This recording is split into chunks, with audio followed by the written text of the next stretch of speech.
Hey there, everybody, and happy holidays.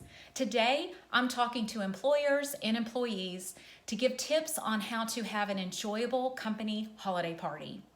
If you're an employer, the first thing you want to do is make sure that you invite everyone. It's the perfect opportunity to be inclusive and engage everyone within the company.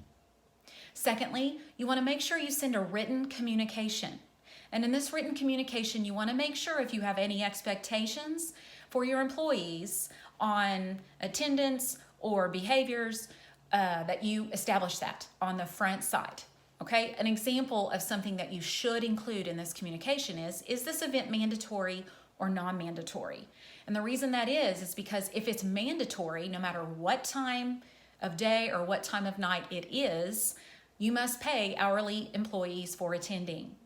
If it's non-mandatory, then that's not required. And typically, you have a lot of companies who host these events during the week, during work hours. In that case, you should likely pay your employees for that time. But if you're having a happy hour or something on the weekends and it's not mandatory, then you are not required to pay for that time. Also, you want to arrive and show up at these parties. You want to be engaged. It's the perfect opportunity as a leader to engage with all levels of employees within your organization. And lastly, my advice is you want to use this event as a platform to share how grateful you are for your people and for the work they've put in throughout the year.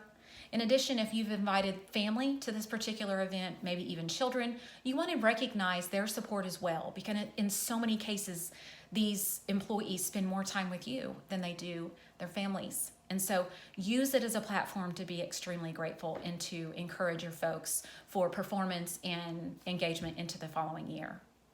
If you're an employee, dress suitably. This is extremely important. That written communication I just talked about should lay out some logistics and expectations, but also event details, agenda, and so you kind of know what's happening, so dress suitably.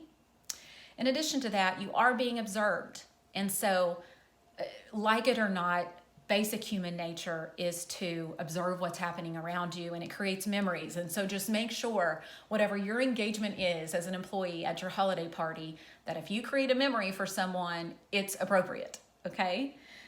Again, drink responsibly. In a lot of cases, companies offer alcoholic beverages, and so consume wisely, right? Again, back to your always being observed. Table manners. In some cases, there is hors d'oeuvres or buffet style meals at a holiday party, but in some cases there are 4-course meals. And so you just want to mind your manners, clean up after yourself, those types of things. And then lastly, you want to thank the host. Find a leader in the company at this event before you exit and say thank you for having you, in some cases, maybe your family. If not, follow up the next day with a written thank you note or an email, just thanking them for the time.